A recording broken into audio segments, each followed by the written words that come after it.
नमस्कार दोस्तों, मैं Dharmendra Verma online study with DK में आपका बहुत बहुत स्वागत करता हूं। टॉपिक को आपको बताया जा रहा है, चाहे बाल विकास हो, पर्यावरण हो या फिर अन्य सब्जेक्ट हो। और भी वीडियोस हमने टॉपिक वाइज अपलोड किए थे, उनको नहीं देखा है तो देख लीजिएगा। आज हम किस पर बात करेंगे? आवास यानी कि आश्रय।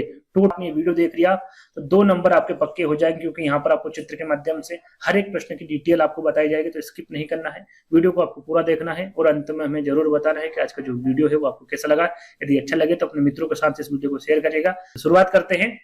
आज का पहला प्रश्न है, जो भारत के किस भाग में घर लकड़ी और बांस के बने होते हैं? वो कौन सा राज्य है जहां पर लकड़ी और बांस के घर बने होते हैं? सीटेट एग्जाम में काफी बार प्रश्न पूछा गया है, अन्य टेट में भी ये प्रश्न देखने को मिला है और आगे भी पूछा जा सकता है। क्या वो बंगाल है, पंजाब है, असम है या फिर केरल है? किस राज्य में या फिर किस भाग में घर लकड़ी और बांस के बने होते हैं? तो वो भाग या फिर वो राज्य कौन सा होगा? असम होगा। असम के साथ साथ यहाँ पर मेघालय, त्रिपुरा और मणिपुर, ये तीनों राज्य में भी लकड़ी और बांस के घर बनाए जाते हैं जहां पर वर्षा अधिक होती है। क्या होती है? जहां पर वर्षा अधिक होती है। यहाँ पर लिखा भी हुआ है यहाँ पर, और आप अच्छे से समझेंगे। देखिए, लकड़ी का घर किस प्रकार का होता है? इस प्रकार का होता है ना, इस प्रकार का घर बनाया जाता है लकड़ी का। और ये वर्षा बाहुल्य वाले क्षेत्र में बनाया जाता है, जो कि आपका असम हो गया। इनको पूर्वोत्तर राज्य बोलते हैं ना। असम हो गया, मेघालय हो गया, मणिपुर हो गया, त्रिपुरा हो गया। इन सभी राज्यों में लकड़ी के घर बनाए जाते हैं, जो कि पूर्वोत्तर राज्यों के अंतर्गत आते हैं। और यहाँ पर वर्षा बहुत होती, क्या होती है? यहाँ पर वर्षा बहुत होती है, इसलिए यहाँ पर जंगल अधिक होंगे। और वहां पर जंगल अधिक होंगे तो लकड़ी भी अधिक होगी, और उसी लकड़ी से ही अपना क्या करते हैं? घर को बनाते हैं। थोड़ी सी और जानकारी दूंगा आपको कि लकड़ी के जो घर बनाते हैं वो ढाल युक्त क्षेत्रों में बनाते हैं, जहां 10 से 12 फीट की ऊंचाई पर बनाए जाते हैं। कितने?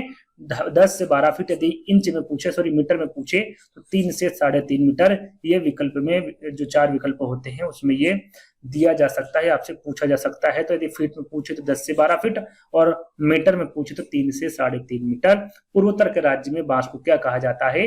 तो हरा सोना कहा जाता है। याद रखिएगा, इंपोर्टेंट है ना। और लकड़ी के घर बांस के मजबूत खंभों से बनाए जाते हैं। कैसे बनाए जाते हैं? बांस के मजबूत खंभों से। जैसा कि प्रश्न में आपसे पूछा गया था कि लकड़ी और बांस के घर कहाँ पे बनाए जाते हैं, उसी प्रकार से जो बांस का उपयोग करते हैं मजबूत खंभों के लिए करते हैं। लकड़ी के घरों की दीवारें, फर्श एवं छत भी लकड़ी के ही बने होते हैं। सारी चीजें किससे बनी होती हैं? लकड़ी से ही बनी होती हैं, याद रखिएगा। और चित्र भी मैंने आपको बता दिया, इस प्रकार से वो घर बनाए जाते हैं ना। चलिए, दूसरा प्रश्न है, चांगपा पहाड़ों पर रहने वाली एक जनजाति शंकु के आकार के तंबू में रहती है। चांगपा जनजाति के बारे में प्रश्न पूछा गया है, जिसे याक लिखा हुआ है यहाँ पर, है ना, जिसे याक के बालों से बुना जाता है और एक साथ सिला जाता है। यहाँ पर सिला लिखा हुआ है, सिला जाता है। वो नो लिखा हुआ है ना, थोड़ा सा मिसप्रिंट हुआ है इस प्रश्न में। और 9 डंडों से बांधा जाता है, फिर वहां करीब 2 फीट गहरी जमीन खोदकर टेंट लगाया जाता है। उसे उनके तंबू को क्या कहते हैं? सीधा सीधा यहाँ पर चांगपा जो जनजाति रहती है, जिन तंबू में रहती है, उसके बारे में पूछा गया है कि उसे क्या कहते हैं। इसे रेबो कहा जाता है। रेबो लिखा हुआ है ना, लेखो नहीं है, रेबो है, बा लिखा हुआ है। क्या वो रेबो कहा जाता है? यहाँ पर लिख देता हूँ, रेबो। क्या उसे रेबो कहा जाता है, चांगथंग कहा जाता है, तासी कहा जाता है, या फिर जूते कहा जाता है? क्या कहा जाता है? तो चांगपा जनजाति जहां पर रहती, सबसे पहले तो मैं बता दूं, ये अस्थायी तंबू होते हैं या अस्थायी घर होते हैं, है ना, जिसे क्या कहा जाता है? रेबो कहा जाता है। क्या कहा जाता है? रेबो। और जहां पर ये अपनी बकरी को बांधते हैं, जैसे कि ये जहां अस्थायी होते हैं, इधर से उधर जाते रहते हैं, तो जहां पर अपनी बकरी को रखा जाता है उसको क्या कहेंगे? ये आगे पूछा जाएगा। उसे लेखा कहते हैं। क्या कहते हैं? लेखा। और कौन सी बकरी को रखते हैं? पश्मीना बकरी को, है ना। जहां पश्मीना बकरी को रखा जाता है उसे लेखा कहा जाता है, या फिर पालते उस जगह को क्या कहा जाता है? लेखा कहा जाता है। यहाँ पर चित्र के माध्यम से मैंने सारी चीजें को क्लियर किया है, स्पष्ट किया है। यहाँ पर देखिए, ये चांगपा जनजाति का जो एक आदमी यहाँ पर बैठा हुआ है ना। और ये जो जानवर है क्या है? ये पश्मीना बकरी। क्या है ये?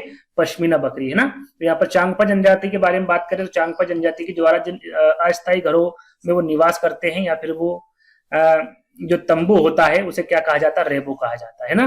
तो चांगपा जनजाति के द्वारा जिन घरों में अपनी पश्मीना बकरी को पालते हैं, ये प्रश्न भी पूछा जाता है कि भाई पश्मीना बकरी कौन पालता है? तो आपको पता होना चाहिए, चांगपा जनजाति पालते हैं। चांगपा जनजाति किस जानवर को पालते हैं? तो ये भी आपको पता होना चाहिए, पश्मीना बकरी को पालते हैं। और जहां पर पालते, जहां पर रखते हैं, उसे क्या कहा जाता है? लेखा कहा जाता है। काफी इंपोर्टेंट है, पूछा जाता है, नोट कर लीजिएगा, है ना। आगे बात करें तो पश्मीना बकरी को लद्दाख केंद्र शासित प्रदेश में पाया जाता है। कहां पर पाला जाता है, यदि सीधा सीधा पूछे तो लद्दाख केंद्र शासित में पाला जाता है। और पश्मीना बकरी को चांगपा जनजाति के लोग पालते, जैसे कि मैंने आपको बताया। और सबसे ज्यादा इंपॉर्टेंट जो आपको पता होना चाहिए, जो पश्मीना बकरी है ये 5000 मीटर की ऊंचाई पर भी रह सकती है। जहां पर सबसे ठंडा इलाका होता है वहां पर भी जो पश्मीना बकरी है ये रह सकती है। पश्मीना बकरी 10 डिग्री सेल्सियस तापमान पर भी रहकर अपना जीवन यापन कर सकती है। ये जितना ज्यादा ठंडे में रहेगी इसके जो बाल है उतने ही ज्यादा मुलायम होंगे, है ना।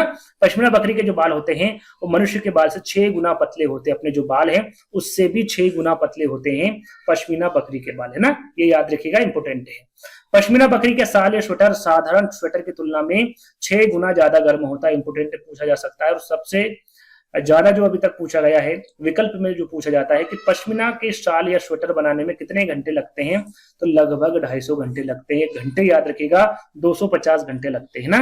तो चांगपा जनजाति और कौन सा जानवर ये पालते, सारी जानकारी मैंने यहाँ पर आपको दे दी है जिसके बारे में आपको पता होना चाहिए। चलिए तीसरे प्रश्न की ओर बढ़ते। चांगपा अपनी भेड़ बकरी को अपने हेरे के पास रखते हैं, वहां स्थान क्या है। जैसे कि मैंने अभी आपको बताया भैया कौन सा स्थान है, इसका आंसर आप मुझे पहले दीजिए कमेंट्स के माध्यम से। क्या होगा, क्या छप्पर होगा, घाटी, लेखा या फिर सेका, क्या होगा।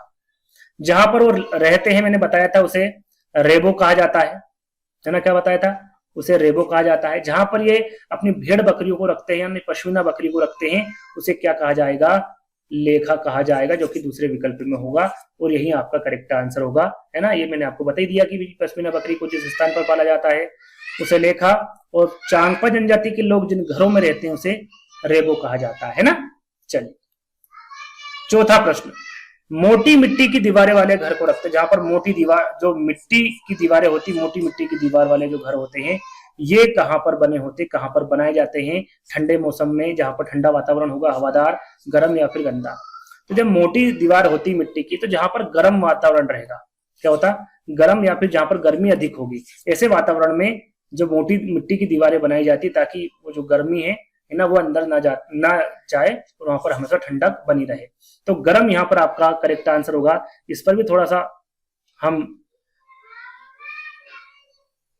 यहाँ पर भी हम थोड़ा सा देखेंगे। देखिए ये है मिट्टी का घर, है ना। इस प्रकार से मिट्टी के घर पहले बनाए जाते थे, पहले सब जगह दिखते थे। लेकिन अब जो अधिकतर घर दिखते हैं जहाँ गर्म मौसम होता है, जहां पर गर्मी अधिक होती है, वहां पर ये देखने को मिलते हैं। तो मिट्टी के घर मुख्यतः उन क्षेत्रों में बनाए जाते हैं जहां पर गर्मी अधिक होती है या फिर गर्म होते हैं, जैसे कि विकल्प में मैंने आपको बताया, है ना। मिट्टी के घर कहां पर बनाए जाते हैं, जैसे कि पहला प्रश्न पूछा गया था सीधा सीधा आपसे। ऐसे आगे आगे की जो एग्जाम है उसमें भी प्रश्न पूछा जा सकता है कि मिट्टी के घर मुख्यतः कहां पर पाए जाते हैं। तो राजस्थान एवं उत्तर भारत में पाए जाते हैं जहां पर गर्मी अधिक होती है। सीधा सीधा आपको ये याद रखना है। मिट्टी की घरों की दीवारें बहुत मोटी होती ताकि जो सूर्य की ऊष्मा है वो घरों में प्रवेश ना करे और वहां की जो वातावरण रहेगा अंदर का वो थोड़ा सा ठंडक उसमें बनी रहे, है ना। मिट्टी की घरों की छत को घास फूस या लकड़ी का बनाया जाता है। किससे बनाया जाता है, घास फूस और लकड़ी से बनाया जाता है। मिट्टी के घरों की छतों को ढालो युक्त रखा जाता ताकि वर्षा का जो जल है छतों पर संग्रहित ना हो, वो रेस का चला जाए। इस प्रकार से ना, यहाँ पर पानी गिरेगा तो इधर से रेस जाएगा, यहाँ से गिरेगा तो इधर से रेस जाएगा, वहां पर पानी संग्रहित ना हो, है ना। इस प्रकार से छतों को ढालू युक्त बनाया जाता है। मिट्टी के घरों को फर्श या फिर समय समय पर गोबर से लिपा जाता ताकि घरों में कीड़े मकोड़े प्रवेश न करें। ये सीटेट एग्जाम में पूछा गया प्रश्न था भैया, किससे भाई जो मिट्टी के घर है उसको गोबर से क्यों लिपते हैं, इस प्रकार से प्रश्न पूछा गया था। तो क्यों लिपते हैं, घरों में कीड़े मकोड़े प्रवेश न करें, इस वजह से गोबर से लिपा जाता है ना फर्श। मिट्टी के घरों की दीवारों को समय समय पर मिट्टी एवं गोबर से लिपा जाता है ताकि दीवारें मजबूत रहे। दीवारों को भी लिपा जाता है भैया ताकि दीवारें मजबूत रहे, है ना, किसी प्रकार से कमजोर ना हो। तो मिट्टी के बारे में मैंने आपको बता दें, मिट्टी के घरों के बारे में। अब पांचवें प्रश्न के बारे में बात करेंगे कि स्थानिक प्रजातियों के बारे में निम्नलिखित में से कौन सा कथन सत्य होगा। देखिए यहाँ पर स्थानिक जो स्थायी प्रजाति उसके बारे में पूछा गया है। सही आंसर क्या होगा, वह विशेष रूप से एक विशिष्ट आवास में पाए जाते हैं।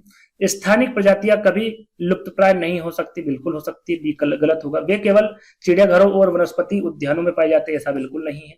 वे अपने आवास के विनाश से प्रभावित नहीं है, तो ऐसा बिल्कुल नहीं। क्या है, वे विशेष रूप से एक विशिष्ट आवास में पाए जाते हैं। यहाँ पर स्थानिक प्रजाति के बारे में पूछा गया है, पहला वाला आपका करेक्ट आंसर होगा, है ना। इसमें कुछ ज्यादा समझाने लायक नहीं था, इसलिए मैंने कुछ यहाँ पर नहीं लिखा है। छठा प्रश्न, वे बस्तियां जिनमें मकान दूर दूर तक फैले होते हैं और अक्सर खेतों से घिरे होते हैं, क्या कहलाते हैं। वे बस्तियां जिनके मकान तो दूर दूर होते हैं, फैले होते हैं, लेकिन वो खेतों से घिरे होते हैं, उसे क्या कहते हैं भाई? प्रकीर्ण बस्ती कहते हैं, सहंत बस्ती कहते हैं, घनी बस्ती कहते हैं, या फिर अति प्रवाह बस्ती कहते हैं। क्या कहते हैं? तो उसे कहेंगे ये किसके अंतर्गत आएगा भैया? ग्रामीण बस्तियों के अंतर्गत आएगा। किसके अंतर्गत? ग्रामीण बस्तियों के। ये ग्रामीण बस्तियों के अंतर्गत आएगा। और ग्रामीण बस्ती दो प्रकार की बताई गई है। कितनी प्रकार की? दो प्रकार की। पहली है आपकी सघन, पहली आपकी सघन बस्ती, और दूसरी है आपकी प्रकीर्ण बस्ती। ये याद रखिएगा, क्योंकि विकल्प में इसी के माध्यम से प्रश्न पूछा गया है ना। पहली है सघन बस्ती, दूसरी प्रकीर्ण बस्ती। तो आंसर क्या होगा आपका? प्रकीर्ण बस्ती, है ना। वे बस्तियां जिनमें मकान दूर दूर तक फैले होते हैं और अक्सर खेतों से घिरे होते हैं, उसे प्रकीर्ण बस्ती कहते हैं। याद रखिएगा, ग्रामीण बस्तियां दो प्रकार की होती है, सघन बस्ती और प्रकीर्ण बस्ती। इसके बारे में आपको बता देता हूं। जैसे कि मैंने बताया, सघन बस्ती और प्रकीर्ण बस्ती। प्रकीर्ण बस्ती वे होती हैं, वे बस्तियां जिसमें मकान दूर दूर तक फैले होते हैं और अक्सर खेतों से घिरे होते हैं, उसे प्रकीर्ण बस्तियां कहते हैं। और इन बस्तियों में घर कम होते हैं, जैसे कि दूर दूर होंगे तो जाहिर सी बात है घर कम होंगे और एक दूसरे से दूर होते हैं। आमतौर पर ऐसी बस्तियां उच्च राहत में होती, घने जंगलों से घिरी होती, घास के मैदान यहाँ पर पाए जाते हैं, गर्म रेगिस्तान और व्यापक कृषि भूमि वाले क्षेत्रों में पाई जाती है। व्यापक जहां पर कृषि ज्यादा होगी वहां पर ग्रामीण बस्तियां, प्रकीर्ण बस्ती पाई जाएगी। दूसरी बस्ती सघन बस्ती। अब सघन बस्ती के अंतर्गत क्या है भैया? सघन बस्ती में घर पास पास होते हैं, किसी क्षेत्र इकाई में बस्तियों की कुल संख्या गांवों की कुल संख्या के बराबर है, तो उन बस्ती को सघन बस्ती कहेंगे। रहेगी वो ग्रामीण बस्ती में, लेकिन जो घर है वो पास पास रहेंगे, है ना। उस बस्ती को क्या कहेंगे? सघन बस्ती कहेंगे। ये दूसरी बस्ती है ना, याद रखिएगा, इंपोर्टेंट है दोनों की दोनों बस्ती। चलिए, सातवां प्रश्न। यहाँ पर एमपीटीएट में बस्तियों से संबंधित बहुत ज्यादा प्रश्न पूछे गए, तो आपको ध्यान देना है।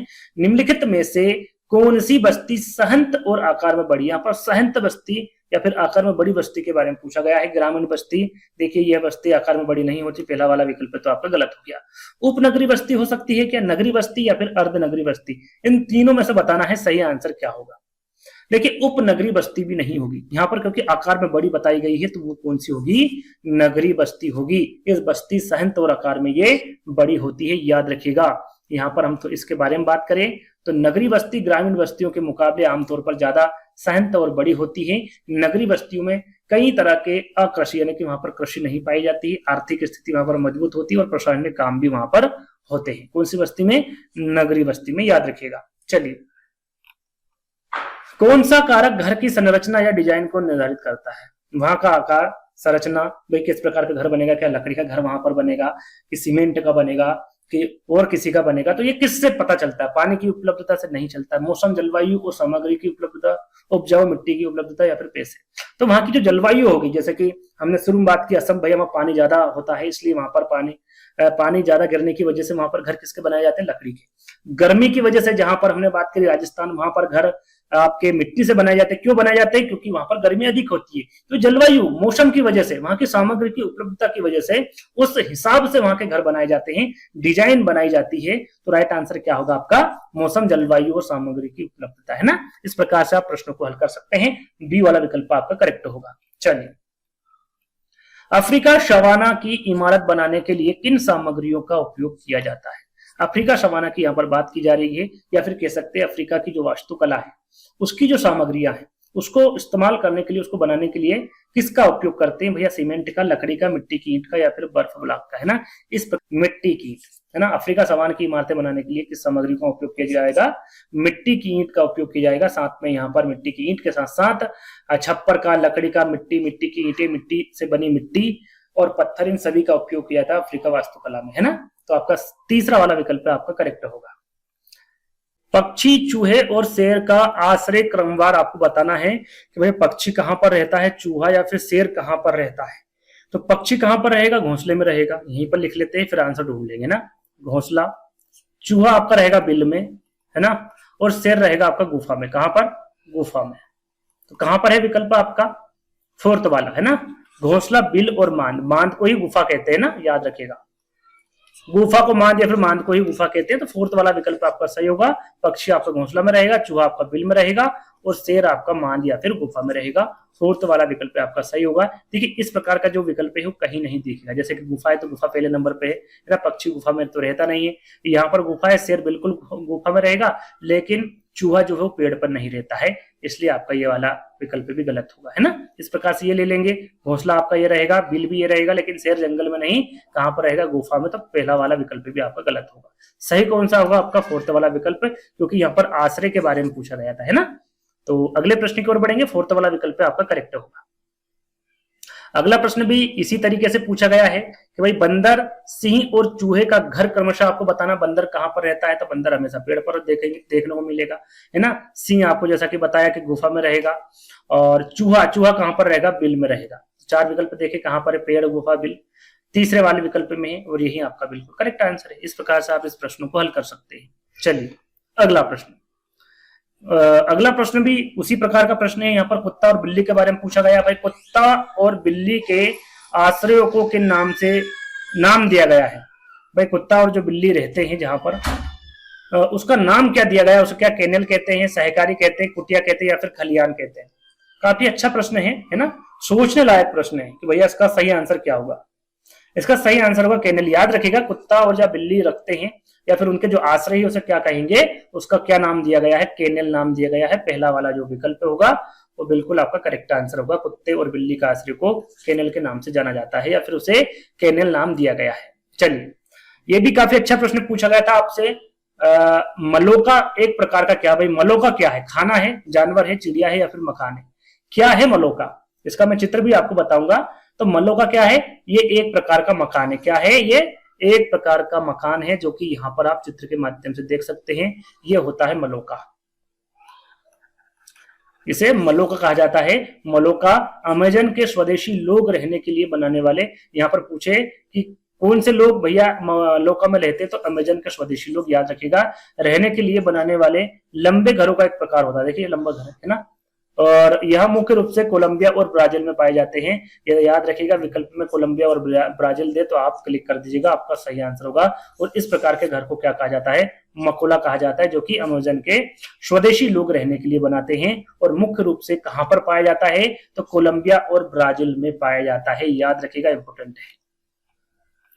निम्नलिखित में से कौन सा आश्रय का सबसे प्रारंभिक रूप जहां पर पहले लोग रहते थे, है ना। क्या वो कच्चे घर में रहते थे, गुफाओं में, पक्के घर में, या फिर नाव में। देख कच्चे घर में तो बाद में रहने लगे, उसके पहले कहां पर रहते थे, गुफाओं में रहते थे। याद रखिएगा, आश्रम में रहते थे। आश्रम यहाँ पर विकल्प में नहीं है, तो ये आप नहीं कर सकते। क्या आएगा सबसे सही आंसर आपका, गुफा होगी, है ना। यदि गुफा विकल्प में ना होते हुए आश्रम देते तो भी वो करेक्ट आंसर होता, लेकिन नहीं है, तो बी वाला आपका करेक्ट हो। चलिए अगला प्रश्न है आपका, गर्म जलवायु वाले क्षेत्रों में घरों को हल्के रंग से क्यों रंगा जाता है। जो गर्म जलवायु कहां पर, राजस्थान में, है ना, उन क्षेत्रों के घरों को हल्के रंग से क्यों रंगा जाता है, ये आपको बताना है। क्योंकि हल्का रंग सूर्य के प्रकाश को कम अवशोषित करता। बिल्कुल पहला वाला ही विकल्प आपका सही है।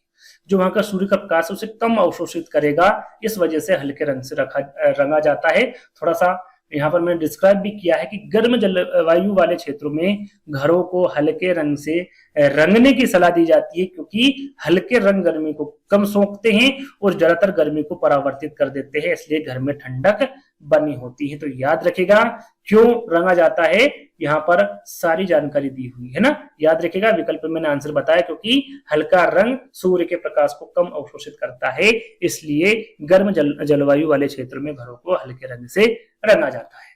चलिए अगला प्रश्न है, राष्ट्रीय ऐतिहासिक महत्व की इमारतें और परिसर वास्तुकला शैली, डिजाइन, औद्योगिकी और सामग्री के उपयोग और सौंदर्य शास्त्र में उत्कृष्टता का प्रतीक विरासत के किस ग्रेड के अंतर्गत आता है। फर्स्ट, सेकंड, थर्ड या फिर फोर्थ, है ना। इस प्रकार से विकल्प दिए गए, फर्स्ट, थर्ड, फोर्थ या फिर फिफ्थ। तो यहाँ पर मैं आपको बता दूं क्या लिखा हुआ है। यहाँ पर आपको ध्यान देना है, क्या यहाँ पर उत्कृष्टता लिखा हुआ है, या विशेष लिखा हुआ है, या फिर कुछ योग्यता वाली संरचना लिखा हुआ है। इस पर आपको फोकस करना है और आंसर लिखना है। जहां पर उत्कृष्ट गुणवत्ता वाली संरचना या फिर उत्कृष्टता का प्रतीक विरासत लिखा है, वो हमेशा विरासत ग्रेड फर्स्ट में आएगा, क्योंकि यहाँ पर जो इमारतें होती है या फिर विरासत होती है, इनको 3 भागों में बांटा गया है, या फिर 3 ग्रेड में बांटा गया है। फर्स्ट, सेकंड और थर्ड। कौन कौन सी है ये हम जान लेते हैं। देखिए, इमारतों को 3 ग्रेड में बांटा गया है। ग्रेड फर्स्ट होती उत्कृष्टता गुणवत्ता वाली संरचना को विरासत फर्स्ट में रखा जाएगा। ग्रेड सेकंड विशेष योग्यता वाली संस्था को ग्रेड 2 में रखा जाएगा। ग्रेड थर्ड में कुछ योग्यता वाली संरचना जिसे विरासत थर्ड में रखा जाएगा। तो फर्स्ट, सेकंड और थर्ड, इन तीनों के बारे में आपको जानकारी होना चाहिए। तो अगले प्रश्न की ओर बढ़ेंगे। 17वां प्रश्न है आपका, किस आपदा के समय अपना घर खोने पर लोग कहाँ रहते हैं? जब अपना घर खो देते, यानी कि जो आपदा आ जाती है, जैसे कि बाढ़ आ गई, पानी ज्यादा हो गया गांव में, है ना, तो कहां पर रहते हैं? क्या उसे जंगल में रहते हैं, स्कूल में, राहत शिविर में, हवाई अड्डा में? तो वहां की जो सरकार है वो राहत शिविर लगाते हैं और उन्हीं में वहां के लोग रहते हैं। वहां पर उनकी व्यवस्था खाने पीने की सभी की रहती है। तो उसे क्या कहा जाता है? राहत शिविर कहा जाता है, जिसके बारे में मुझे लगता है सभी को पता है ना। अगला प्रश्न है, छतों, दरवाजों और खिड़कियों को अभी भी 2 ऊर्ध्वाधर स्तंभों में एक क्षैतिज बीम रखकर बनाया गया था। वास्तुकला की शैली जिसे ड्रेबिट या कहा जाता, ड्रेबिट के साथ साथ इसे क्या कहा जाता है? पहले जो वास्तुकला बनाई जाती थी भैया, वो छतों, दरवाजों और खिड़कियों को अभी भी जो 2 ऊर्ध्वाधर स्तंभों एक क्षैतिज बीम रखकर बनाया जाता था, तो उसको क्या कहा जाता है? उसे ट्रेबिट के साथ साथ और क्या कहा जाता है? ये पूछा गया है प्रश्न में। क्या धनुषाकार कहा जाएगा, गढ़ कहा जाएगा, खड़ी, या फिर कोर बेल्ट? तो याद रखिएगा, उसे ट्रेबिट के साथ साथ उसे कोर बेल्ट कहा जाएगा। क्या कहा जाएगा? कोर बेल्ट कहा जाएगा। फोर्थ वाला विकल्प आपका सही होगा। अगला प्रश्न, हाउस बोट, पानी और इग्लू, यहाँ पर डेस लिखा हुआ है। यहाँ पर कहने का मतलब है जो हाउस बोट पानी में रहती है, जो इग्लू है ये कहां पर रहते हैं? क्या बर्फ में रहते हैं, नदी में, रेत में, या फिर मिट्टी में? तो जैसे कि हाउस बोट पानी में रहते हैं, ऐसे ही इग्लू कहां पर रहते हैं? बर्फ में रहते हैं। तो बर्फ यहाँ पर आपका बिल्कुल करेक्ट आंसर होगा। जैसे कि यहाँ पर लिखा भी हुआ है कि हाउस बोट एक नाव होती है जिसे रहने के लिए बनाया जाता है, जो कि कहां पर रहती है? पानी में रहती है ना। हाउस बोट को फ्लोटिंग हाउस भी कहा जाता है, ये याद रखिएगा, नाम आगे पूछा जाएगा। फ्लोटिंग हाउस, हाउस बोट को कहा जाएगा, ये सीधा सीधा पूछा गया है। या तो हाउस बोट किसे कहते हैं, हाउस बोट या फिर फ्लोटिंग हाउस किसे कहते हैं, इस प्रकार का प्रश्न आगे आएगा और आपको उसका आंसर पहले देना होगा मुझसे पहले, क्योंकि ये मैं आपको पहले ही बता चुका हूं, आपको याद रखना है ना। इग्लू बर्फ में रहते हैं, जैसा कि मैंने आपको बताया, है ना। चलिए अगला प्रश्न, निम्नलिखित विकल्पों में से किस घर को फ्लोटेशन हाउस कहा जाता है? जैसे कि मैंने यहाँ पर 19वें प्रश्न में आपको बताया था, किसे कहा जाता है? जाहिर सी बात है, आंसर मैंने अभी आपको बताया था, हाउस बोट को कहा जाता है। क्या कहा जाता है? हाउस बोट को क्या कहा जाता है? फ्लोटेशन हाउस कहा जाता है, जैसे कि मैंने आपको अभी 19वें प्रश्न में बताया था। चलिए अगला प्रश्न, हाउस बोट को फ्लोटिंग हाउस कहा जाता है और यह एक नाव होती है जिसे रहने के लिए बनाया जाता है। इसे एक जगह से दूसरी जगह ले जाया जा सकता है, जैसे कि अभी हमने जिक्र किया था, है ना। अगला प्रश्न, मंदिर के ऊपर का शिखर हाथों से उठाने के लिए बहुत भारी हुआ करता था, इसलिए मंदिर के शीर्ष पर निर्मित बोल्डर को रोलर्स पर रखा और इसे ऊपर तक घुमाया। कैसे घुमाया भैया? पहले आपको पता ही होगा कि पहले क्रेन वगैरह तो हुआ नहीं करती थी, तो ये कैसे किया जाता था? सीढ़ियों द्वारा, ढलान द्वारा, त्रियत्रा द्वारा, या फिर बलवा पत्थर द्वारा? तो ये कैसे किया जाता था ऊपर तक घुमाओ? तो ये किया जाता ढलान के द्वारा। कैसे? ढलान के द्वारा किया जाता था। यहाँ पर देखिए, उस समय क्रेन नहीं थी, इसलिए वास्तुकारों ने मंदिर के शीर्ष पर एक ढलान बनाई और पत्थर के गोले को रोलर पर रखकर उसे ऊपर घुमाया, है ना, कैसी ढलान बनाकर। तो यहाँ पर ढलान आपका करेक्ट आंसर होगा, यानी कि दूसरा वाला। अगला प्रश्न, पर्यावास, आवास या फिर हैबिटेट शब्द का अर्थ क्या? इसे प्राकृतिक वास भी कहते हैं। एक और शब्द लिख लीजिए, प्राकृतिक वास। प्राकृतिक वास, पर्यावास, आवास या फिर हैबिटेट शब्द का क्या अर्थ है? क्या अर्थ है भैया? जंगल में एक विशिष्ट क्षेत्र जहां केवल जंगली जानवर रहते हैं, पहला गलत है, नहीं होगा। वन का एक विशिष्ट क्षेत्र जहां केवल पक्षी रहते हैं, ये भी नहीं होगा। समुद्र में एक विशिष्ट स्थान जहां कोई मछली नहीं रहती, ये भी नहीं होगा। भौतिक वातावरण जिसमें एक जीव रहता, बिल्कुल। प्राकृतिक वास, पर्यावास, आवास या फिर हैबिटेट शब्द का क्या अर्थ होगा?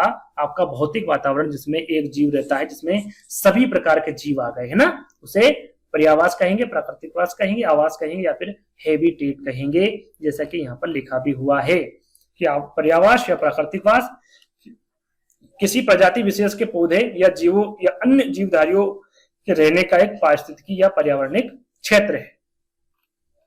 अगला प्रश्न, निम्नलिखित में से कौन शहरीकरण का मुख्य सकारात्मक प्रभाव है? शहरीकरण का मुख्य सकारात्मक प्रभाव क्या? मुख्य पूछा गया भैया, है ना। परिवहन सुविधा होती है शहरीकरण में, औद्योगिकरण भी होता है, स्वास्थ्य देखभाल की सुविधा भी होती, लेकिन मुख्य सकारात्मक जो प्रभाव होगा वो आपका क्या होगा, रोजगार होगा। क्यों जाता है शहर में आदमी? रोजगार ढूंढने के लिए, है ना। ये सुविधाएं होगी लेकिन मुख्य तौर पर आपका रोजगार होगा, है ना। डी वाला विकल्प आपका करेक्ट होगा। अगला प्रश्न, आवास का प्रभाव जो समशीतोष्ण क्षेत्रों के लिए सबसे उपयुक्त है, क्योंकि यहाँ जानवरों को भारी हिमपात, बारिश और तेज हवाओं से बचाता है। इस प्रकार के आवास को क्या कहेंगे? क्या कहेंगे इस आवास को जो भारी हिमपात, बारिश, तेज हवाओं से बचाता है? क्या उसे ओपन हाउस सिस्टम करेंगे? ओपन रहेगा ये हाउस तो ये होगा ही नहीं। ढीली आवास प्रणाली, ये भी चारों तरफ से खुला रहेगा तो ये भी नहीं होगा। काउंटर हाउसिंग सिस्टम भी नहीं होगा। क्या होगा? पारंपरिक आवास प्रणाली। क्या होगा? पारंपरिक आवास प्रणाली। इसमें भारी हिमपात, बारिश और तेज हवाओं से बचाया जा सकता है। इस आवास को पारंपरिक आवास प्रणाली कहेंगे, है ना। थोड़ा सा इसके बारे में जानकारी दे देता हूं मैं आपको। पारंपरिक आवास प्रणाली आवास का प्रकार जो समशीतोष्ण क्षेत्रों के लिए सबसे उपयुक्त है, क्योंकि यह जानवरों को भारी हिमपात, बारिश, तेज हवाओं से बचाता है। इस प्रकार के आवास को पारंपरिक आवास प्रणाली कहते हैं। एक और विकल्प में था ढीला आवास। क्या था? ढीला आवास प्रणाली। अब ये क्या है भैया, क्योंकि इसके बारे में आगे प्रश्न पूछा जाएगा, इसलिए मैंने इसको रखा है। ढीला आवास यह अवस्था में जानवरों को खुले क्षेत्र में समूह में दिन और रात के दौरान खुला रखा जाता है और एक तरफ से शेड से ढका होता है, यानी कि यहाँ पर खुला छोड़ दिया जाता है जो जानवर होते हैं उनको, है ना। उसको क्या कहते हैं? ढीला आवास कहते हैं। अगला प्रश्न, आवास व्यवस्था के उस, यहाँ पर आवास से काफी प्रश्न पूछे गए एमपी टेट में, है ना। ये इसी प्रकार के प्रश्न अब आएंगे आपके लिए। आवास व्यवस्था के उस प्रकार का नाम बताइए जिसमें जानवरों को विपरीत दिशा में शेड में बांधा जाता है। शेड की सफाई और गायों का दूध दूहना आसान है और पशु में रोग संचरण की संभावना कम होती है। उदाहरण के तौर पर ये एक गाय बांधने वाला बना हुआ है ना, ये बीच में आने जाने का रास्ता है। यहाँ पर जो गाय बांधी जाएगी उसका जो मुंह है वो इधर रहेगा, इस साइड मुंह रहेगा गाय का, और जो दूसरी तरफ गाय बांधी जाएगी उसका भी मुंह इधर रहेगा। जानवर, गाय, है ना। जानवरों में और भी पशु आ जाते हैं, लेकिन यहाँ पर गाय का जिक्र हो रहा है इसलिए यहाँ पर गाय, इधर मुंह है, इधर मुंह है इनका। यहाँ पर देखिए बताया गया कि जानवरों को विपरीत दिशा में शेड में बांधा जाता है। शेड की सफाई और गायों का दूध दोहन करते हैं। तो यहाँ पर ये जो इलाका है, पीछे का जो इलाका है, ये एक दूसरे के विपरीत नहीं है, सिर्फ मुंह विपरीत है ना, ये इनके पास पास है। इससे आप इस प्रश्न को उजागर कर सकते हैं, इसका आंसर पता कर सकते हैं। कैसे? आवास की पूंछ से पूंछ प्रणाली, बिल्कुल पूंछ से पूंछ प्रणाली है। पहला वाला विकल्प सही। इस प्रकार से आप देखेंगे तो आपका आंसर आपके सामने होगा। मुंह उनका विपरीत दिशा में है, लेकिन जो उनका पीछे का भाग है वो एक दूसरे के पास पास है, यानी कि आवास की जो पूंछ से पूंछ प्रणाली से कहेंगे। आवास की हेड टू हेड प्रणाली नहीं कहेंगे, ओपन हाउस सिस्टम, ना ढीली आवास प्रणाली। क्या कहेंगे? आवास की पूंछ से पूंछ प्रणाली, है ना। ए वाला विकल्प आपका सही होगा। इन तीनों को हम जान लेते हैं। क्या होता भैया आवास की पूंछ से पूंछ प्रणाली? गायों का मुंह बाहर और बाहर की ओर हो, दोनों साइड, है ना, विपरीत दिशा में हो। इस प्रणाली को गायों की पूंछ एक दूसरे से जुड़ी होती, जैसे कि मैंने आपको चित्र बना के बताया था, है ना। आवास की हेड टू हेड प्रणाली क्या होगी भैया? हेड टू हेड, तो मवेशी एक दूसरे की ओर मुंह करके रहते हैं, ये विपरीत हो जाएगा, है ना। जो उनके मुंह है वो आपस में मिले रहेंगे, यानी कि एक दूसरे के पास में रहेंगे, एक दूसरे की ओर, है ना। ढीली आवास प्रणाली में क्या होगा? ये इंपोर्टेंट है। पशुओं को दिन रात खुले बाड़े में रखते हैं। ये इस प्रणाली में पशुओं के लिए खुले मैदान में आश्रय की सुविधा होती है, जहां वे गर्मी, सर्दी या फिर बारिश से बच सके। यहाँ पर मुंह किधर, उससे कोई फर्क नहीं पड़ता, है ना। चलिए अगला प्रश्न, जिस प्रकार की आवास व्यवस्था में जानवरों को खुले क्षेत्र में समूह में दिन और रात के दौरान खुला रखा जाता है, जो एक तरफ से शेड से ढका होता है। मैंने थोड़ी देर पहले और काफी बार बताया कि प्रश्न आगे पूछ जाएगा भैया, पूछ जाएगा। आंसर क्या होगा? ओपन हाउसिंग सिस्टम नहीं होगा, पारंपरिक आवास नहीं होगा, काउंटर हाउसिंग नहीं होगा, ढीली आवास प्रणाली होगा। क्या? ढीली आवास प्रणाली। बी वाला विकल्प आपका सही होगा, है ना, जैसे कि मैंने इसके बारे में 2-3 बार बता चुका हूं। डेयरी पशु शेड का फर्श जलरोधी सामग्री से बना होता है, जिसे आसानी से साफ और सुखाया जा सकता है ताकि यह फिसलन ना हो। फर्श किस सामग्री का उपयोग करके किया जाता है? ईंट और सीमेंट, मिट्टी और गाय का गोबर, रेत और मिट्टी, या फिर पत्थर और कंकड़। पहले जो फर्श बनाए जाते थे वो मिट्टी और गाय के गोबर से बनाए जाते थे, लेकिन वो आसानी से सूखते नहीं थे, साफ नहीं होते थे। लेकिन फिर जो बनाए गए फर्श वो ईंट और सीमेंट के बनाए गए, जो कि जलरोधी भी होते हैं, जिसे आसानी से साफ और सुखाया भी जा सकता है। तो यहाँ पर पहला वाला विकल्प आपका बिल्कुल करेक्ट होगा। चलिए अगला प्रश्न, किसी भी प्रकार या आकार के आवासों के समूह जहां मनुष्य रहते हैं वो क्या कहते हैं? नगरीकरण, ग्रामीणीकरण, जनसंख्या, फिर मानव बस्ती, क्या कहते हैं? सरल सा प्रश्न है, दिमाग लगाइए, जल्दी से आंसर दीजिए इसका क्या होगा। देखिए किसी भी प्रकार के आकार के आवास के समूह जहां मनुष्य रहते हैं उसे मानव बस्ती कहेंगे। मानव बस्ती ये डिसाइड करेगी क्या वो नगरीकरण बन सकता है, क्या वो ग्रामीणीकरण बन सकता है, कि उनकी जनसंख्या क्या है, क्या होगी। इसका सही आंसर मानव बस्ती है ना, फोर्थ वाला विकल्प आपका सही होगा। नगरीकरण ग्रामीणीकरण इसका विकल्प नहीं होगा, है ना, फोर्थ वाला विकल्प आपका करेक्ट होगा। अगला प्रश्न, हाउस ऑन व्हीकल के लिए किस शब्द का प्रयोग किया जाता है जिसे एक स्थान से दूसरे स्थान तक ले जाया सकता है। काफी अच्छा और काफी डीपली प्रश्न पूछा गया था ये। क्या तंबू, कच्चे मकान, पक्के मकान या फिर कारवा कहते हैं, क्या कहते हैं, तो उसे कारवा कहेंगे। क्या कहेंगे, कारवा। डी वाला विकल्प आपका सही होगा। थोड़ा सा मैं इसके बारे में बता देता हूं। हाउस ऑन व्हीकल को कारवा कहते हैं। क्या कहते हैं, कारवा कहते हैं। कारवा एक पहिया वाला घर होता है जिसे आप कहीं भी ले जा सकते हैं, यानी कि इस प्रकार का घर बना होगा और घर के जो घर बना होगा यानी कि एक बस है, बस घर के रूप में परिवर्तित करती है, उसमें पहिए लगे होते हैं, उसे कहीं पर भी ले जाया जा सकता है ना। दो एक पहिया वाला घर होता है कारवा, है ना, जिसे आप कहीं भी ले जा सकते हैं। इसमें घर की सभी सुविधाएं होती हैं और यह यात्रियों के लिए सबसे उपयुक्त होता है ना। तो याद रखिएगा हाउस ऑन व्हीकल को कारवा कहते हैं। ये प्रश्न में पूछा गया था, विकल्प आपका करेक्ट होगा डी वाला। चलिए अगला प्रश्न, निम्नलिखित में से भारत में किस स्थान को ठंडा मरुस्थल कहा जाएगा। सरल सा है, काफी अच्छा प्रश्न। दार्जिलिंग, असम, लद्दाख या फिर राजस्थान। तो भारत की बात की जा रही तो वही लद्दाख ना, लद्दाख को ठंडा मरुस्थल कहा जाता है। श्रीनगर के पुराने घर पत्थर, ईंट और लकड़ी के बने होते हैं। दरवाजे और खिड़कियां में सुंदर वृत्तखंड होते हैं, इन्हें क्या कहा जाता है। वहां पर इसे क्या कहा जाता है भैया, महराब, हैसिरा, खलियान या फिर सांगवान। तो उसे कहा जाता है महराब। याद रखिएगा, श्रीनगर में जो पुराने घर होते हैं पत्थर, ईंट और लकड़ी के बने होते हैं या फिर दरवाजों और खिड़कियों में सुंदर वृत्तखंड होते हैं, उसे वहां पर क्या कहा जाता है, महराब कहा जाता है। पहला वाला विकल्प आपका सही होगा। चलिए, कोई भी स्थान जिनके लिए ऐतिहासिक और स्थापत्य या सांस्कृतिक के संरक्षण की आवश्यकता होती है उसे क्या कहते हैं। विरासत परिषद, धनुषाकार, कोर बेल्ट या फिर इच्छुक विरासत। तो देखिए यहाँ पर ऐतिहासिक, सांस्कृतिक, स्थापत्य, संरक्षण की आवश्यकता होती है तो उसे विरासत परिषद कहेंगे। क्या कहेंगे, विरासत परिसर कहेंगे। पहला वाला विकल्प आपका सही होगा। ये प्रश्न में पहले भी बता चुका हूं आपको, है ना।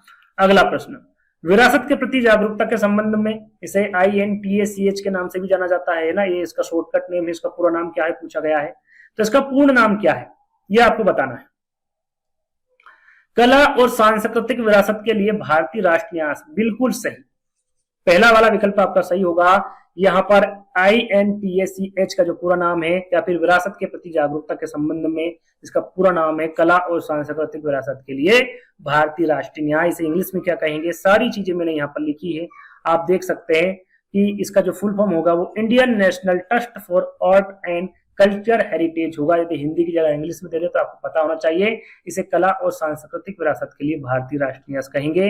इसकी जो स्थापना है वो 1984 को की गई थी। कहां पर, नई दिल्ली में की गई थी। कहां पर, नई दिल्ली में, है ना। और यहाँ विरासत के संरक्षण और जागरूकता को बढ़ाने के लिए काम करती है। किसके लिए, विरासत के संरक्षण और जागरूकता को बढ़ाने के लिए।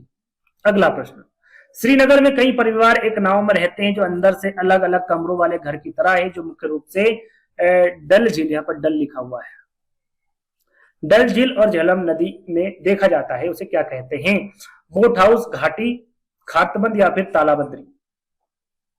तो एक क्यूज के तौर पर ही आपको आंसर दे रहा हूं, इसका आंसर आपको कमेंट्स के माध्यम से बताना है। 34 का सही आंसर क्या होगा यह आपको कमेंट्स के माध्यम से बताना है ना। कैसे बताएंगे, कमेंट्स के माध्यम से इसका आंसर बताना है कि इसका सही आंसर क्या होगा। ए बोटर हाउस होगा, बी घाटी होगा, सी खातबंद होगा या फिर डी तालाबंदी होगा। क्या होगा इसका आंसर, आपको सभी को कमेंट्स के माध्यम से आंसर देना है जो ये वीडियो देख रहे हैं ना। तो अगले प्रश्न की ओर बढ़ेंगे। अगला प्रश्न है, कौन सा किला यूनेस्को की विश्व धरोहर स्मारक है जो आसपास के मैदान से लगभग 30 मीटर ऊपर एक पहाड़ी पर है। 1991 में ही पाइप से पानी प्राप्त हुआ था।